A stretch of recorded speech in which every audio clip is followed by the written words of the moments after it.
आप सभी मित्रों को नमस्कार। साथियों, रचनाकार द्वारा रचना पाठ स्तंभ के अंतर्गत आप सभी का हार्दिक स्वागत है। आज हमारे साथ सुपरिचित कथाकार अ, हरि भटनागर जी जुड़े हुए हैं। वे अपनी एक बेहद चर्चित कहानी का पाठ करेंगे। मित्रों, हरि भटनागर जी एक ऐसे लेखक संपादक हैं जो लगातार अपनी सर्जनात्मक यात्रा को हम सभी के साथ साझा करते आए हैं, अलग अलग विधाओं में लिखते आए हैं। इनका प्रारंभिक जीवन सुल्तानपुर उत्तर प्रदेश में गुजरा और करियर की शुरुआत वे जबलपुर में दैनिक समाचार पत्रों में नौकरी से करते हैं। अमर उजाला और हितवाद जैसे राष्ट्रीय पत्रों से संबंधित रहे। मित्रों, इनके जो चर्चित कहानी संग्रह हैं उनके कुछ एक नाम ले लूं। सगीर और उसकी बस्ती के लोग, बिल्ली नहीं दीवार, नाम में क्या रखा है, आंख का नाम रोटी। इनके दो उपन्यास हैं, एक थी मैना, एक था कुम्हार और दूसरा उपन्यास 2 गज जमीन।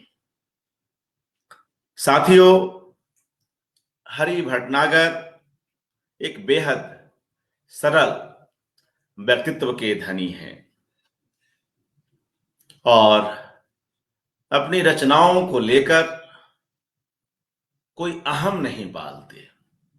जिस तरह से उनकी रचनाओं के भीतर की सादगी है और जिस सादगी के साथ, जिस सहजता के साथ उनकी कहानी आगे बढ़ती है, कहीं ना कहीं उनके कहानीकार का स्वभाव भी उस सहजता और सरलता में छुपा हुआ है, निहित है। आज हम उनकी चर्चित कहानी आपत्ति का पाठ सुनेंगे, स्वयं उन्हीं की ओर से।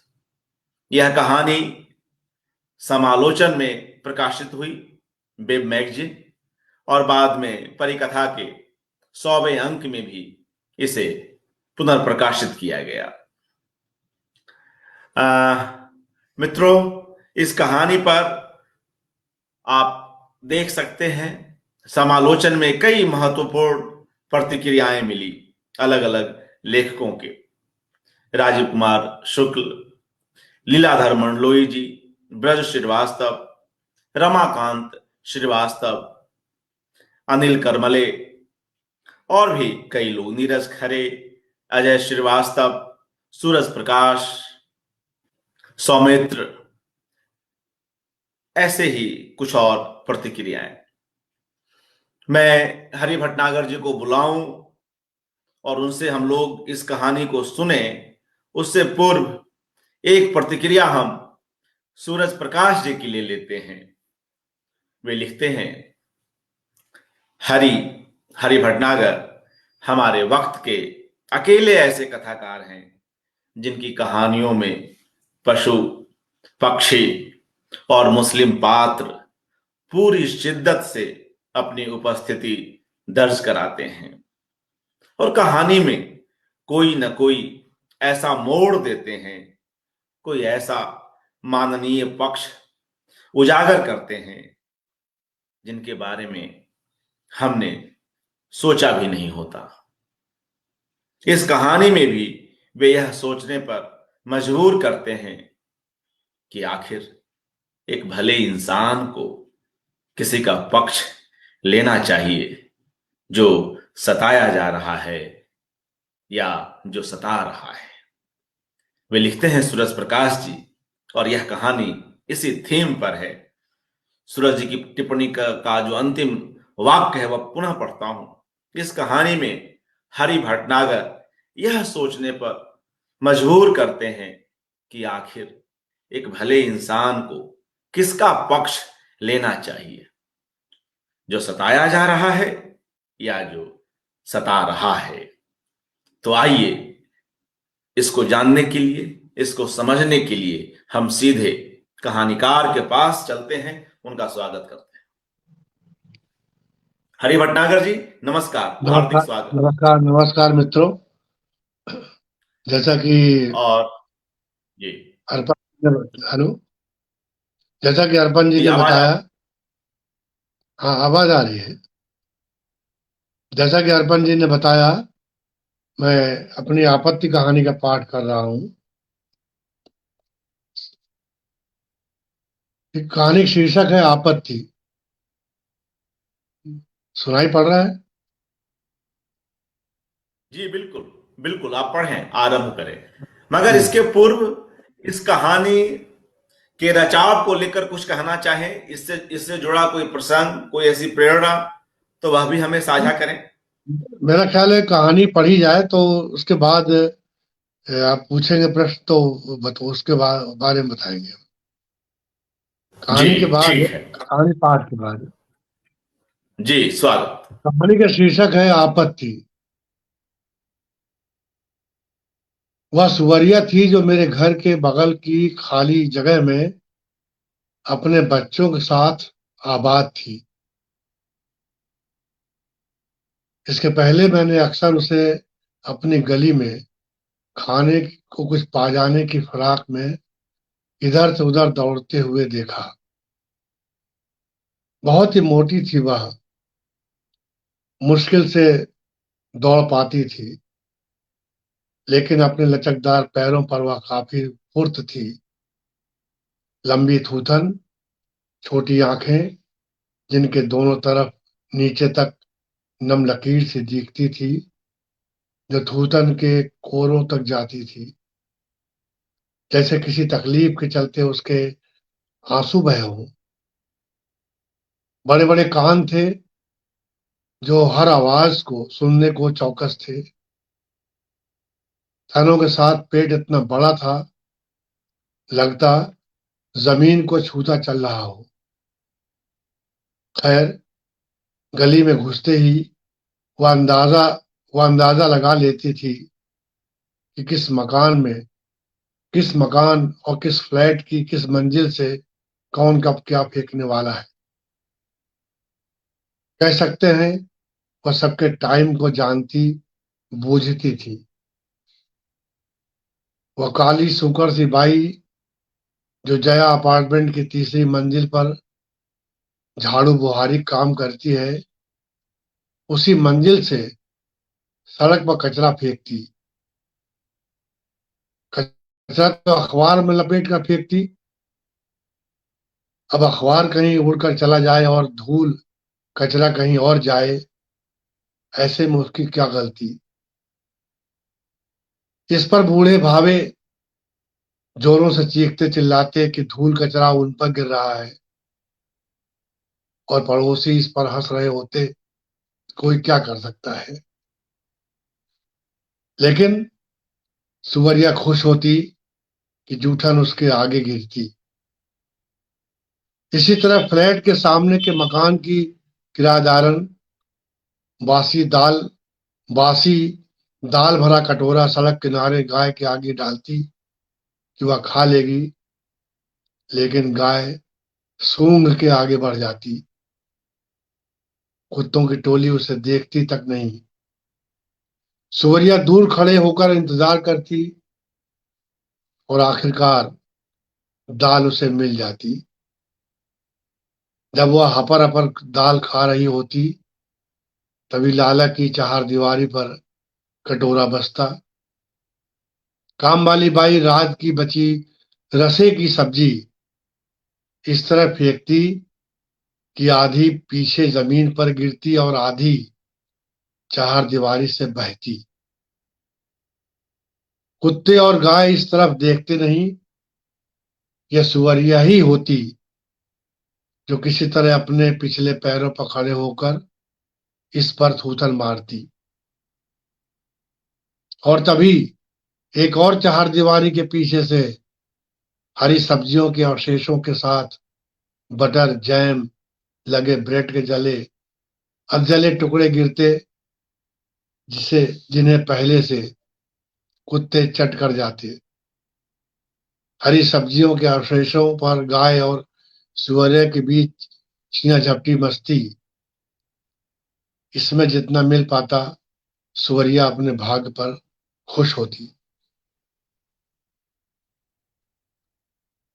वह सुअरिया मेरे दिमाग में इसलिए भी अटक गई और उसका जिक्र यहां कर रहा हूं।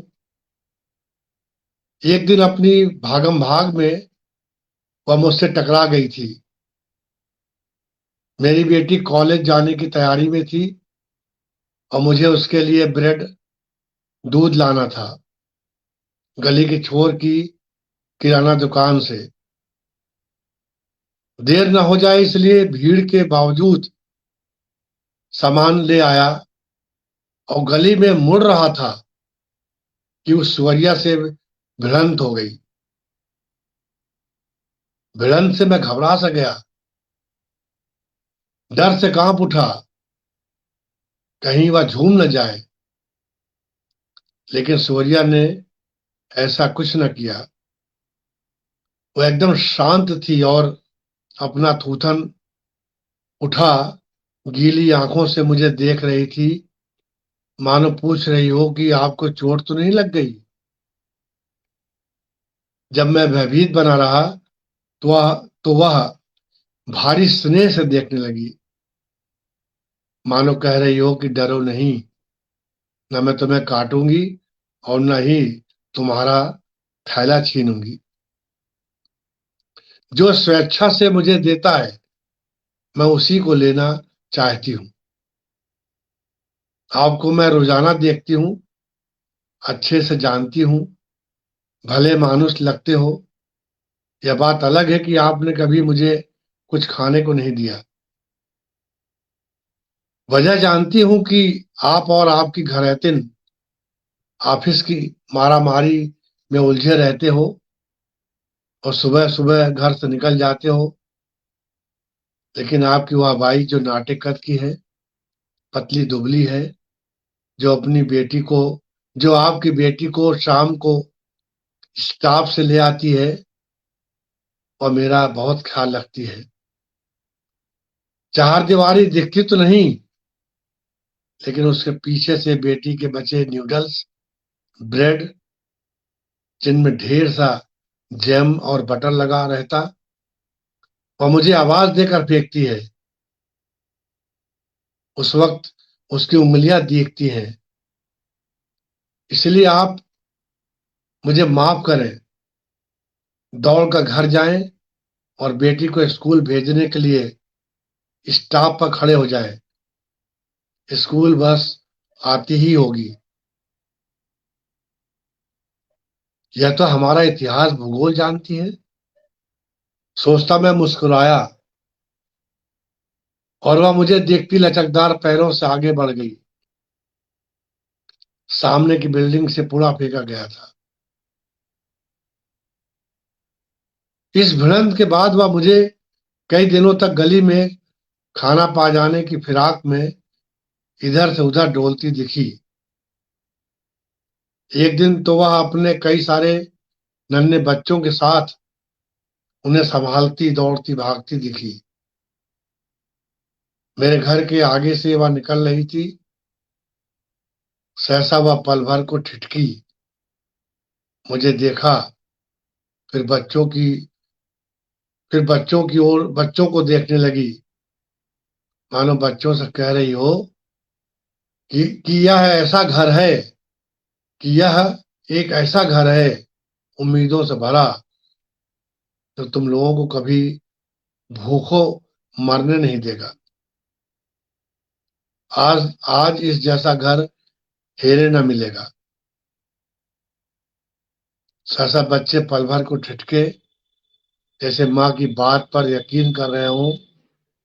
फिर एक दूसरे को देखते माँ के साथ गली के बाहर गुम हो गए थे।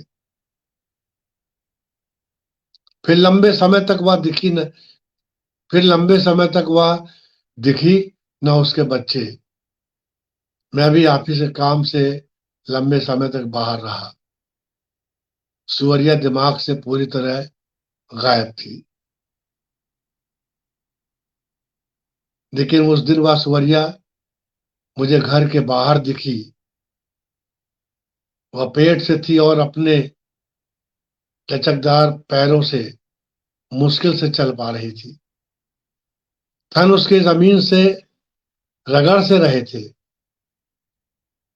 दरअसल वह बच्चे जन्ना चाहती थी और इसके लिए उसे सुरक्षित जगह चाहिए थी।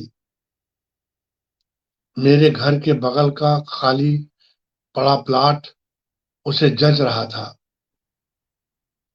वह तीन तरफ से मकानों से घिरा था। सामने कटीले तारों की फेंसिंग थी। अंदर बेर का एक घना पेड़ था और जंगली घासों से ढका एक ऐसा कोना था जहां सुरक्षित रहा जा सकता था। सुवरिया ने इस कोने को अपना आशियाना बना डाला। उसने चाक जैसा गोल गड्ढा खोदा और उसमें नरम नरम घास फूस और पन्नियों और चीथड़ों का गद्दा जैसा बनाया और सुकून की सांस लेती उस पर पसर गई और अपने बच्चों के संसार में आने का इंतजार करने लगी। एक दिन कटीले तारों को दबाकर मैं खाली प्लाट में घुसा और सुवरिया को देखने के ख्याल से उस कोने की ओर बढ़ा जहां सुवरिया बच्चों के संसार में आने का इंतजार कर रही थी। मुझे देख सुवरिया गुरगुराई, मानो कह रही हो कि मैं यहाँ आ डटी हूं या मेरा मुकम्मल ठिया हो गया है। अब मैं यहाँ से हटने वाली नहीं, न परेशान होना चाहती हूँ और न किसी को परेशान करूंगी, यह तय मानिए। मैं क्या बोलता, कौन या मेरी जगह है, डटी रह। अगर कहीं तेरा मर्द है तो उसे भी ले आ। उसे देखता मैं मुस्कुराया।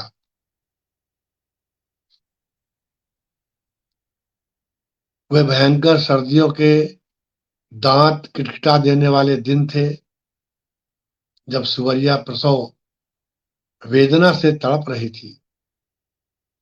इधर रात में वह तड़प रही थी, उधर गली के कुत्तों का दल आसमान की ओर मुंह कर एक स्वर में यह संदेश देता लग रहा था कि आबादी बढ़ाओ, हम उसके स्वागत में एकजुट खड़े हैं। आधी रात को सुवरिया दर्द से बेतरह किकियाई कि हमारी नींद टूट गई। हम बेतरह डर गए कि अनिष्ट ने किसी अनिष्ट ने तो नहीं दरवाजा खटखटाया। तभी बात साफ हो गई जब नवागतों की भीड़ धीमी धीमी किकियाहट के साथ सूर्या के गुर्राने की आवाजें उठने लगी। सुबह जब मैं दबे पांव सुवरिया के सामने आ खड़ा हुआ, सुवरिया को मेरी निशब्द आहट का अंदाजा था। बावजूद इसके वो आंखें नीचे शांत भाव से बच्चों की ओर स्तन की अपनी आत्मा का रस पिलाती पड़ी थी। भारी प्रसन्न में उल्टे पांव घर लौट आया।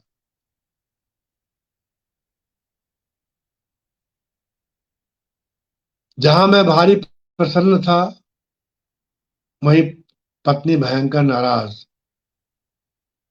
एक दिन वे तीखे स्वर में बोली कि उस महारानी को घर में रख लो।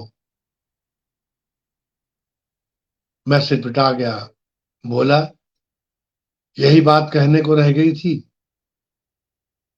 पत्नी बोली, सिलिया के इम्तहान सिर पर है और यह डोमनी रात भर किकियाती रहती है, इसके बच्चे अलग रात भर जान खाते रहते हैं। ऐसे में वह क्या पढ़े? खाक। दिन कॉलेज में निकल जाता है, शाम कोचिंग में, रात में ना पढ़े तो कब पढ़े? मैं सोच में पड़ गया। सूर्या परिवार की वजह सिलिया पढ़ नहीं पा रही है, यह बात सच है। लेकिन पत्नी ने सूर्या को लेकर जिस तरह से मुझे जलील किया, क्या यह उचित है? मैंने सूर्या को न शरण दी और न इस सिलसिले में किसी तरह की उसकी मदद की। मैं तो बस आशियाना बना लेने और बच्चों के साथ उसके आबाद होने पर खुश था। लेकिन पत्नी ने ऐसी विष बुझी कटार घोंपी कि मैं ना हंस पा रहा था न रो। पत्नी आगे बोली, आफत की परकाला को यहां से चलता करो। मैं कुछ नहीं जानती और न कुछ सुनना चाहती हूँ। सिलिया सामने बैठी थी। पढ़ाई न हो पाने के कारण वह अंदर ही अंदर घुट रही थी। गीली आंखों उसने मुझे देखा। मैं बेचैन हो गया। सिलिया का यह रूप देख अंदर ही अंदर घायल हो सिलिया का यह रूप अंदर ही अंदर घायल कर गया। मैंने तय किया कि इस दिशा में ठोस कदम उठाना जरूरी है।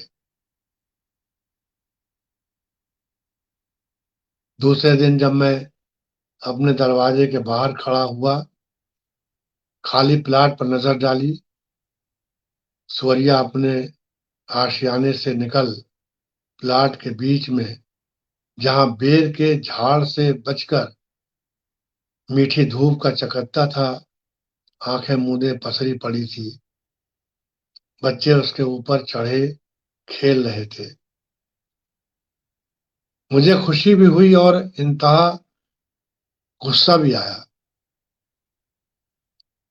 खुशी इस बात की हुई कि एक मूक जानवर जो हर जगह से हकाला जाता है, यहाँ अपने बच्चों के साथ इतना खुश है। गुस्सा इसलिए कि इसकी वजह से सिलिया को पढ़ाई का भारी नुकसान हो रहा है। लाखों रुपए फीस के लग रहे हैं और वह अपने करियर में असफल हो गई तो कहीं की न रहेगी। मैं चाह रहा था कि यह भला यहाँ से किसी तरह टल जाए, लेकिन यह बात कहने का मुझमें साहस न था। सुवरिया से सिर्फ यह कहा, रात को तुम लोग बहुत ज्यादा किकियाते हो, क्या बात है? सूर्या उठकर बैठ गई। बच्चे एक एक कर आशियाने की तरफ भाग गए। वह बोली, बच्चे तो किकियाएंगे जब दूध उन्हें नहीं मिलेगा। उनकी जान बचाएं कि उन्हें दूध पिलाएं। गली के कुत्ते हमारी जान पे तुले हैं। जिस दिन से बच्चों को जना है, मैं उनको छोड़ के नहीं जा पा रही हूँ। न एक बूंद पानी पी पाई हूँ, न और न ही एक लुकमा पेट में जा पाया है। दिन के उजाले में तो कम, रात में सब भेड़ियों की तरह अंगार छोड़ती आंखों से झूमते हैं। क्या करूं, कुछ समझ में नहीं आता। कहीं और क्यों नहीं चली जाती? मैं अपने मुद्दे पर आ गया। कहीं दूसरा ठौर नहीं है। यहाँ तो फिर भी किसी तरह जान बचाए हूं। यहाँ से निकले तो सब चीथ डालेंगे। मैंने एक रास्ता सुझाया, अपने मालिक से कह, और क्यों नहीं तेरी हिफाजत करता? आप तो जानते हो वह नासपीटा कितना गंदा आदमी है। चौबीसों घंटे ताड़ी में डूबा रहता है, बीवी बच्चों को मारता रहता है। ऐसे मेरी क्या हिफाजत करेगा? हाँ, जब पैसे की जरूरत होती है तो मेरे बाल खुटकवा लेता है, बच्चे को उठा ले जाता है, कहता है इसे मैं अपने पास रखूंगा। कहता तो ऐसा ही है, लेकिन नंबर एक का वह बदमाश है। बच्चे का पता नहीं क्या करता है, बेच आता है किसी के हाथ या। कहते हुए सुवरिया जोरों से रो पड़ी। अब मैं गहरी सांसत में था। उसको यहां से निष्कासित करने का जो कदम बढ़ाया था, डामाडोल था। पत्नी बेटी के से सामना करने की हिम्मत न थी, छिपता फिर रहा था। क्या करूं? सोचता उस दिन सुबह जब मैं दूध लेने किराना दुकान की ओर जा रहा था, मोहल्ले के कुत्तों के दल ने मुझे घेर लिया।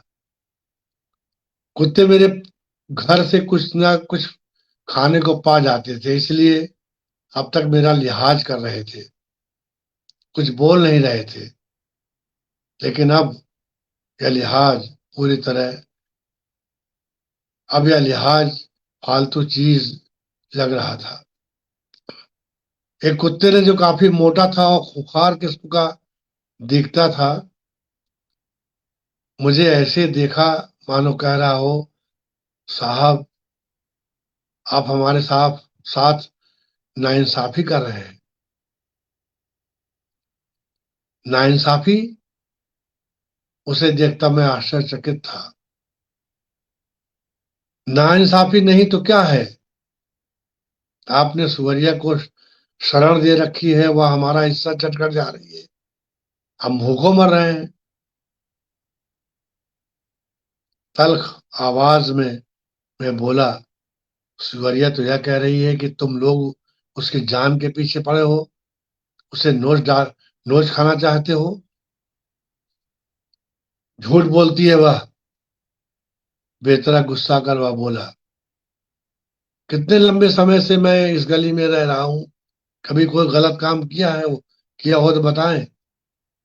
उसने मुझे देखा और आगे बोला, आप ऐसा करो, उसे यहाँ से चलता करो ताकि हम ठीक से गुजर बसर कर सके। कुत्तों की चालाकी में समझ रहा था। निरी भाव से बोला, मैं कुछ नहीं कर सकता, तुम जानो। और वह सुवरिया, मुझे बीच में क्यों घसीट रहे हो? आप ही ने उसे शरण दे रखी है। मैं जानता हूँ। सहसा एक झबरीला और ऊंचे कद का कुत्ता गुस्से में भर उठा, बोला, कुछ ऊंच नीच न हो जाए इसलिए सरेख रहा हूँ। धमकी दे रहे हो? मैं सख्त था। वह बोला, यह धमकी नहीं है, सलाह है। एक अजीब सी यातना की चक्की में पिस रहा था मैं। एक तरफ पत्नी और सिलिया की मासूम नाराजगी थी, तो दूसरी तरफ कुत्तों की खूंखार मंशा। पत्नी और सिलिया को एक तरह से अपनी मजबूरी और सुवरिया और उसके मासूम बच्चों की जान के खतरे का हवाला देकर समझाया जा सकता है, और न समझने की स्थिति में तटस्थ हुआ जा सकता है। लेकिन कुत्तों के साथ क्या ऐसा संभव है? मैं सोच सोच कर परेशान था। और ऐसी ही परेशानी और ऊहापोह में एक दिन मैं सुवरिया के मालिक राजू की झुग्गी पर जा पहुंचा। राजू उस वक्त ताड़ी के नशे में था। वह खुश हुआ कि साहब उस गरीब के पास आए, जरूर वह किसी लायक है। इसलिए मैंने उसे 100 रुपए का नोट पकड़ाया और सुवरिया परिवार को गंदे कुत्तों से बचाने की विनती की। बस इतना था काम। आप टेंशन न लें, हमारा लड़का कल उसे हका लाएगा। राजू कहने पर मैं भारी खुश हुआ। मेरी यह खुशी उस वक्त तार तार हो गई जब मैं शाम को ऑफिस से लौटा और सूर्या को बेर के झाड़ के नीचे लहूलुहान पाया। सूर्या दर्द से बेतरह कराह रही थी। उसकी आंखों में आंसू थे और समूचा शरीर लट्ठों की मार से घायल था, जिनमें से लहू चुचुआ रहा था। राजू ने उसकी यह गत इसलिए बनाई क्योंकि उसने एक अच्छे आदमी की बेवजह बुराई की थी। वह उसका इस्तेमाल करता है और भूखों मरने को अकाल दिया है। हैं? वह गुस्से में था। मैं एक गहरी पीड़ा से रो पड़ा। लेकिन पत्नी और बेटी सिलिया ने मुझे इस पीड़ा से उबार लिया। जब दोनों ने करुण स्वर में कहा कि सूर्या की वजह से किसी तरह की डिस्टरबेंस नहीं है, सूर्या को यहां से न भगाया जाए।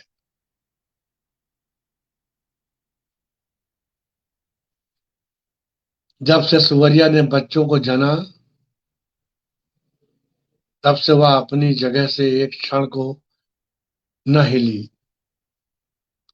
जानती थी कि उसके निकलने पर अनिष्ट दबे पांव वहां आएगा और उसे कहीं के न छोड़ेगा। लिहाजा उसने अपने दूध के जरिए शरीर का सारा रस बच्चों के हवाले कर दिया। कम से कम इस बहाने बच्चे तो बचे रहेंगे। और बच्चे थे कि सब कुछ से अनजान उसी के सहारे सांस लेते चले आ रहे थे। लेकिन रस की भी एक सीमा थी जिसे सुवरिया को अपनी जगह से निकलने को मजबूर कर दिया। लेकिन रस की भी एक सीमा थी जिसने सुवरिया को अपनी जगह से निकलने को मजबूर कर दिया। मेरे घर से सुवरिया को जो मिल रहा था अत्यल्प था। इंसान किसी की भूख को शायद ही कभी समझ पाएगा, और जब समझ पाए तब काफी देर हो चुकी होती है। खैर, सुवरिया बच्चों को छोड़कर निकली। ठीक उसी वक्त कुत्तों को इसकी भनक लग गई। समूचे दल के साथ वे दबे पांव आए और कटीली फेंसिंग में आड़े तिरछे होकर घुसने घुसते घुसने के हुए कि मैं जोर से खांसा। यह मेरी आपत्ति थी। कुत्ते मेरे आशय को समझते हुए भी न समझने का अभिनय कर रहे थे। मैंने उन्हें लठ दिखलाया कि आगे बढ़ने की गलती की तो जान से हाथ धोना पड़ेगा। इस समय सुवरिया नहीं है तो क्या हुआ, मैं तो हूं। कुत्ते मेरी इस गीदड़ भभकी पर हंसे, जैसे कह रहे हो कि यह भी करके देख लो, लाश ना गिरा दी तो हम भी कुत्ते नहीं। तभी उन्होंने मुझे अपने पैने दांत दिखलाए।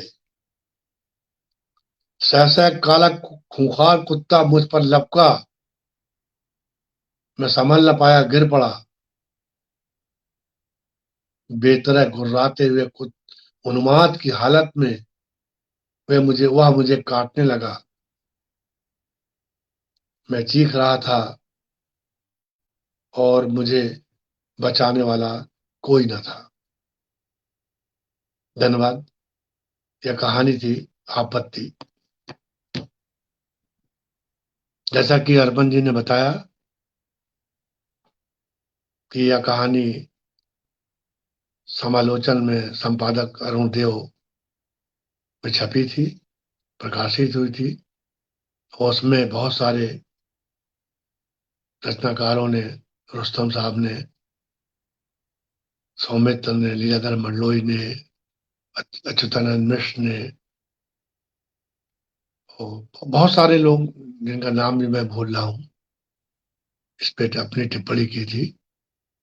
और आपको कैसी लगी अब आप ही बताएंगे, और अर्पण जी जो मुझसे सवाल पूछना चाहें, श्रोताओं के लिए, पाठकों के लिए जवाब।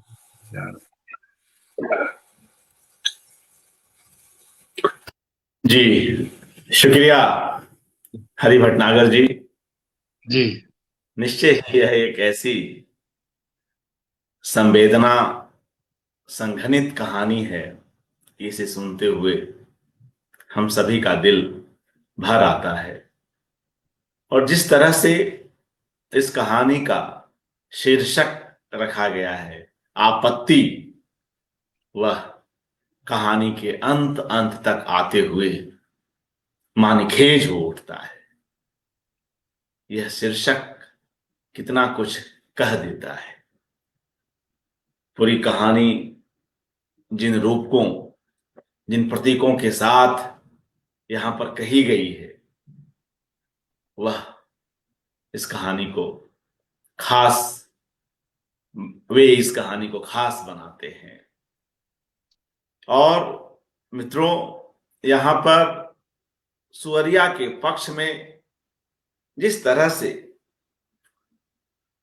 खड़ा हुआ जाता है, यद्यपि उसका खड़ा होना कोई रास्ता नहीं निकाल पाता, क्योंकि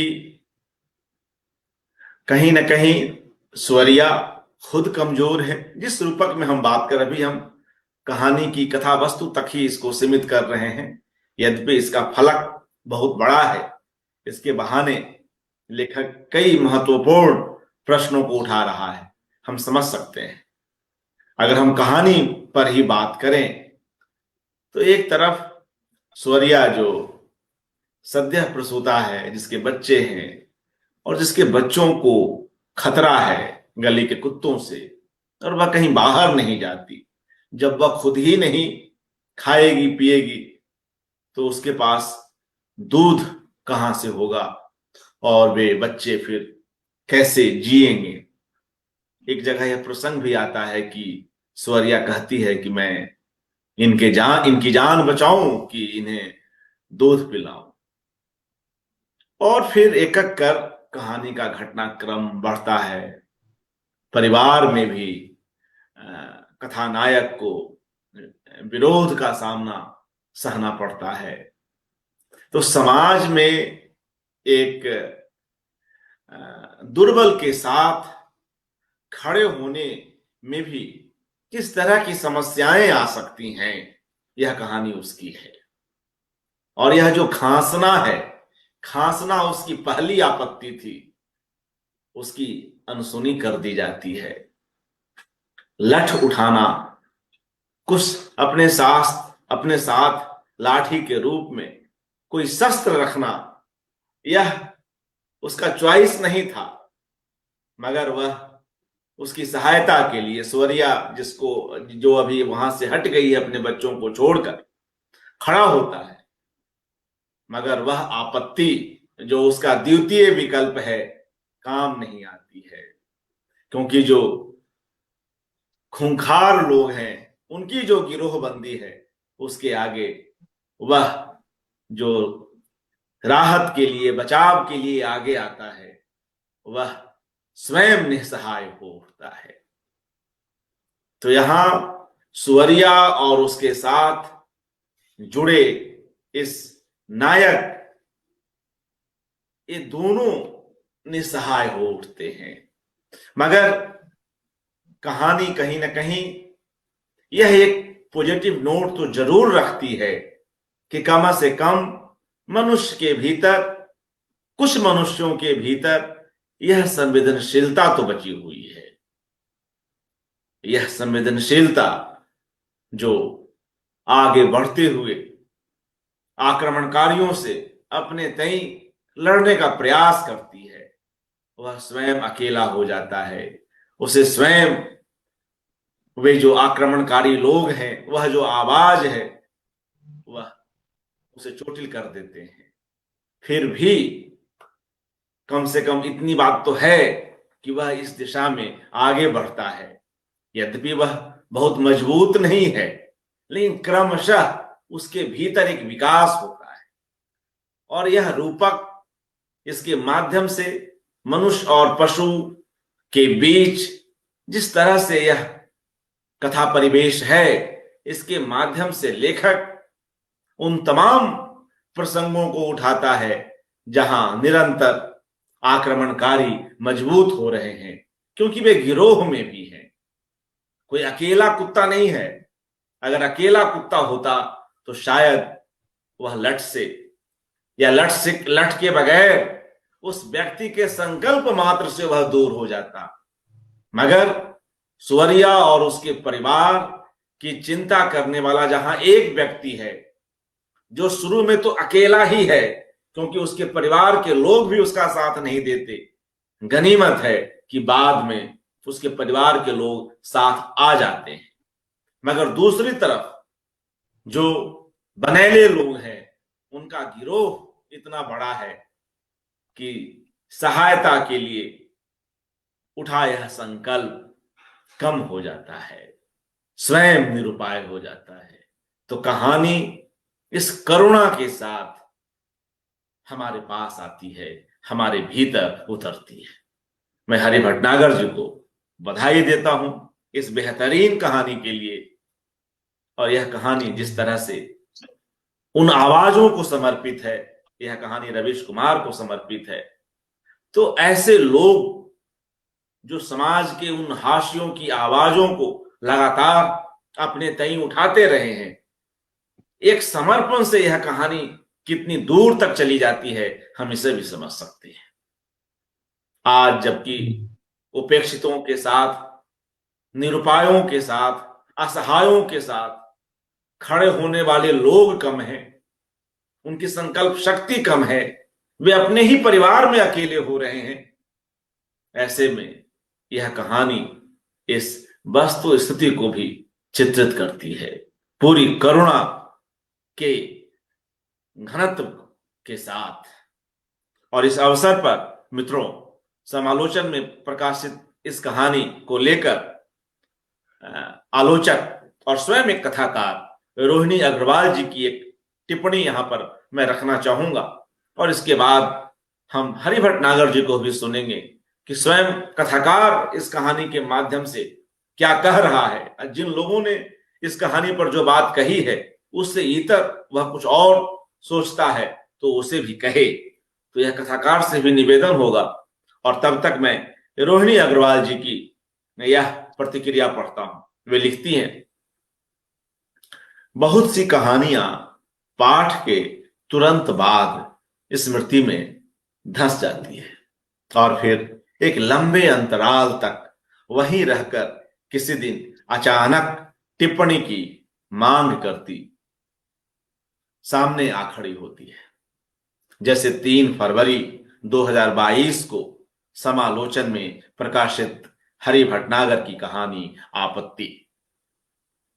कहानी पढ़ने के दौरान 2 किताबें जेहन में कौंधती रही। एक नोबेल पुरस्कार से सम्मानित विलियम गोल्डिंग का उपन्यास लॉर्ड ऑफ फ्लाइज और दूसरा जॉर्ज ऑरवेल का उपन्यास द एनिमल फॉर्म। दोनों उपन्यासों में मूल्यों को पतन की पराकाष्ठा तक ले जाने वाले व्यक्तियों को सुअर की संज्ञा दी गई।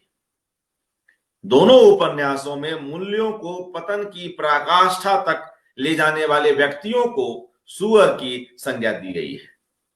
यह तय है कि विश्व प्रसिद्ध पुस्तकें पाठक के भीतर जीवन, मनुष्य संबंधों और प्रवृत्तियों को देखने का विशिष्ट नजरिया बनाती है। इसलिए हरि भटनागर की कहानी आपत्ति पढ़ी तो एक साथ आश्चर्य और असहजता की अनुभूति हुई कि रूढ़ छवियों को अपदस्थ कर कोई कैसे सुअरिया को कथा के केंद्र में रखकर उसके बेजा शोषण की बात पर आपत्ति और प्रतिरोध दर्ज कर सकता है। दरअसल अच्छी कृति हमेशा परंपरा में तोड़ फोड़ कर कुछ नया जोड़ती है, समयानुकूल और समय का अतिक्रमण करने वाला भी। और अब उस प्रतीक को लेकर रोहिणी अग्रवाल बात करती हैं। वे लिखती हैं कि आपत्ति कहानी प्रतीक कथा है। कहने को यह 3 पात्रों, नैरेटर जो मनुष्य है, सद्य प्रसूता सुअरिया और घात लगाकर बैठे कुत्ता दल की कहानी है। लेकिन जिस मार्मिकता एवं व्यंग्यात्मकता के साथ लेखक ने कुत्ता दल को सत्ता द्वारा पोषित हिंसक मतवाली सेना का रूप दिया है और सुअरिया को हाशिए से भी खदेड़ दी जाने वाली अकिंचनता का, उससे यह कहानी न केवल इन दिनों बुने जा रहे राजनीतिक सांस्कृतिक विमर्श पर प्रहार करती है, बल्कि सवाल भी उठाती है कि अपनी मनुष्यता को संगठित किए बिना कैसे हम शोषण अत्याचार का मुकाबला कर सकेंगे। अकेले अकेले अपने स्तर पर सत्ता की संगठित हिंसा से नहीं लड़ा जा सकता। कौन जाने छीजते कब हमारी मनुष्य अस्मिता सुअरिया के घिनौने बिंब में ढाल दी जाए। अल्पसंख्यक समुदाय का सुअर की तरह जिस तरह आखेट हो रहा है, वह हमारी कल की नियति भी हो सकती है, जिसे बेहद सूक्ष्म एवं अर्थगर्भी व्यंजनाओं के साथ हरि भटनागर ने आपत्ति कहानी में उठाया है। वाकई सहेजने लायक है यह कहानी। इसलिए मुझे निश्चय ही जो सहायक के रूप में, जो कहीं न कहीं बचावकारी के रूप में सामने आता है, वह अकेला है। मगर यह जो कहानी का शीर्षक है आपत्ति, यह बड़ा अर्थपूर्ण है। इसके माध्यम से ही चीजें ठीक होंगी, बिगड़ी हुई चीजें भी ठीक होंगी, और तब शायद असहायों के पक्ष में खड़ी आवाजों का भी एक संघ बन सके, जो सचमुच कभी किसी दिन उन आक्रमणकारियों के गिरोह से लड़ सके और उन्हें हरा सके, जो फिलहाल संभव नहीं है, जिसकी ओर कहानीकार इशारा कर रहा है। मैं इस अवसर पर स्वयं हरि भटनागर जी से कुछ सुनना चाहूंगा। हरि जी। कहानी के बारे में क्या, वो मैंने तो अधिकतर जो भी था कहानी के में कह ही दिया है। लेकिन रोहिणी जी ने जो जो कहा, और अच्युतानंद मिश्र ने और सौमित्र ने, मंडलोई ने जो भी बात कही है, वो मुझे बहुत सही लगती है कि आज हम बहुत अकेले हैं। अगर हम विरोध में खड़े होते तो मारे जाएंगे, और यह मारा जाना बहुत खराब है, और यह एक तरह से हमें कहीं नहीं छोड़ेगा। तो ये कहानी पूरे कहा जाए कि एक मनुष्य की अस्मिता और एक विरोध के स्वर को व्यंजित करती है।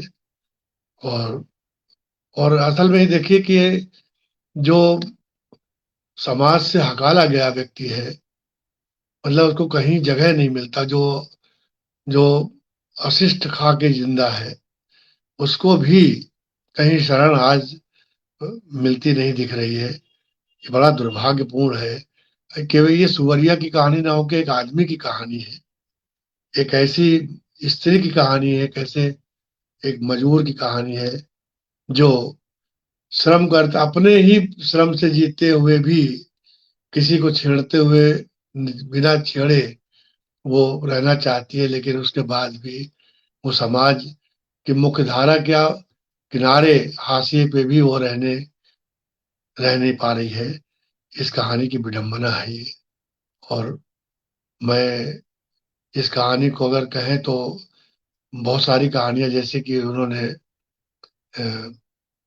प्रज्ञा जी ने बताया था, या तोलस्तोय की कहानी है एक। बहुत सारी कहानियां तोलस्तोय की भी है, चेखव की भी है कहानी है। तो एक आदमी की अस्मिता के लिए उसकी चिंता बहुत जरूरी है, और उसके लिए खड़ा होना बहुत जरूरी है। और ये हमारा धर्म भी है। हमारा धर्म से मतलब कि हमारा कर्तव्य है। तो मेरा आशय केवल यही है कि आज बोलने की जरूरत है। किसी को बेसहारा छोड़ना नहीं चाहिए। किसी को अगर आप बेसहारा छोड़ेंगे तो आपका हश्र ये होगा कि आप मारे जाएंगे, आप कहीं नहीं बचेंगे। जो जो पीड़ित है, जो शोषित है, वो तो पिट भी रहा है, आप भी नहीं बचेंगे। लेकिन उसके पक्ष में खड़े होने से ये होगा कि एक आशा, एक अंधेरे में एक दीपक है जो जलता हुआ दिखेगा, जो हमें राह दिखाएगा कि हमें हारना नहीं चाहिए। तो इस तरह से ये कहानी का एक मूल स्वर है आदमी के पक्ष में खड़े होने के लिए। मैं फिलहाल इतना ही कहना चाहता हूँ। कहने के लिए तो बहुत है, लेकिन जैसा कि आपने कहा अर्पण जी कि आपत्ति शीर्षक ही एक ऐसा प्रिज्म है जो बहुत सारी बातों को व्यंजित करता है। और मेरा ख्याल है कि पाठक इस पे अपनी राय रखते हुए सोचने विचार कहानी इसी को बंद करती है। जी बिल्कुल। और कुछ कहानी, कुछ शीर्षक, चाहे वह कविता हो, कहानी हो, निबंध हो, उपन्यास हो, कुछ शीर्षक अपने तई रचना में बहुत कुछ जोड़ते हैं। यह शीर्षक आपत्ति बहुत कुछ कहानी में जोड़ रहा है। कहानी में जो अनकहा छोड़ दिया जाता है, जो कहीं ना कहीं एक बिटवीन द लाइन जो छूटा हुआ है बेहतरीन, वो कहानी। हाँ, जो अनकहा है, तो वह कहीं ना कहीं बेहतरीन कहानी की पहचान भी होती है। यह ऐसे में एक तरफ वह खास कर यह कह रहा है कि यह मेरी आपत्ति है, यद्यपि वह आपत्ति कमजोर है, क्योंकि अकेली आपत्ति है। एक बात, वह उन जो बिल्कुल पास के जो गुंडे हैं, उनको लेकर वह आपत्ति दर्ज की जा रही है। और वह आपत्ति एक एक जो सरल व्यक्ति है, एक जो मामूली जीवन जी रहा व्यक्ति है, उसकी ओर से आ रही है। इसलिए भी वह आपत्ति कमजोर है। मगर आपत्ति इसलिए महत्वपूर्ण है कि कम से कम वह भीतर से निकल कर तो आ रही है। कम से कम हम इसको तो समझ रहे हैं कि कोई किसी को सता रहा है। जो बात सूरज प्रकाश ने कही कि हम किसके पक्ष में खड़े हों, जो सता रहा है उसके, या जो सताया जा रहा है उसके। यहां जो सताई जा रही है सुवरिया, उसके पक्ष में खड़ी वह आवाज आती है, और वह खांसने की आवाज एक आपत्ति बनती है। आपत्ति का एक दूसरा स्पेक्ट्रम भी है जिसमें यह बतलाया जा रहा है कि यह जो वर्तमान स्थिति में चीजें घट रही हैं, वह भी आपत्तिजनक है। यहां भी वह आपत्ति उतने ही सघोषता के साथ उपस्थित है कि कैसे हम इस समकाल को लेकर भी अपनी आपत्ति दर्ज करते हैं। यहां जो चीजें निरुपायों के विरुद्ध में खड़ी हैं, उसको लेकर भी हम अपनी आपत्ति दर्ज करते हैं। और याद कीजिए जन कवि बाबा नागार्जुन की कविता पैने दांतों वाली, वह भी सुवरिया पर लिखी हुई कविता है। लेकिन वक्त के साथ कैसे उसके भीतर भी कमजोरी आई है। कवि एक तरफ उसके सौंदर्य को देख रहा है। नागार्जुन यमुना किनारे जिस तरह से वह स्वरिया लेटी हुई है, और मोटी है, तगड़ी है, अधेड़ है, अपने बच्चों को दूध पिला रही है, मादरे हिंद की बेटी वे कहते हैं बाबा नागार्जुन। तो मादरे हिंद की उस बेटी की आज यह स्थिति हुई है, यह भी कहीं ना कहीं वक्त के साथ हमारे मूल्यों में जिस तरह के अवमूल्यन या संकीर्णता का प्रवेश हो रहा है, लेखक उसकी ओर भी हमारा ध्यान दिला रहा है। मादरे हिंद की बेटी सुरक्षित नहीं है, पैने दांतों वाली सुवरिया कमजोर हो गई है, क्योंकि जो आतताई लोग हैं उनकी संख्या बढ़ गई है, वे बिल्कुल निकट आ गए हैं, हमारे पड़ोस में आ गए हैं, हमारी गली में आ चुके हैं। इसलिए निश्चय ही आपत्ति के स्वर उठने चाहिए और वह स्वर अकेला न पड़े। लेखक यह बात भी कहता है, बगैर कुछ कहे हुए, बगैर किसी स्टेटमेंट के अपनी यह बात कहता है। यह कहानीकार की सफलता है, कहानी की भी। बहुत बहुत शुक्रिया हरि भटनागर जी, आपने समय निकाला, आभार। आपने अर्पण जी मुझे स्थान दिया, मौका दिया कहानी पढ़ने का और बहुत सारे मित्रों से जुड़ने का जो अवसर दिया, उसके लिए मैं बहुत आभार व्यक्त करता हूँ। धन्यवाद। हमारे साथ कथाकार कमलेश जी, शिवदयाल जी और तमाम दूसरे मित्रगण, प्रभा मजुमदार जी, पूनम सिंह जी और तमाम दूसरे मित्रगण जुड़े हुए हैं। सभी का आभार। जो दयाल लोग जी और बाद में भी कमलेश जी और सभी के प्रति आभार मैं भी मानता हूँ। कम से कम वो जी आए तो कहानी सुनने जी के लिए, और मेरा ख्याल और है कि मित्रों, सिलसिला जी बिल्कुल, यह कहानी फेसबुक पर उपलब्ध है, इसी पृष्ठ पर, और कुछ ही देर में यह कहानी यूट्यूब पर अपलोड कर दी जाएगी। जहां आपको सुविधा हो आप इसे सुन सकते हैं, देख सकते हैं। जनसुलभ पुस्तकालय के यह उपक्रम आगे भी बने रहेंगे। आपके सहयोग की आकांक्षाओं के साथ आज की यह कड़ी समाप्त होती है। नमस्कार।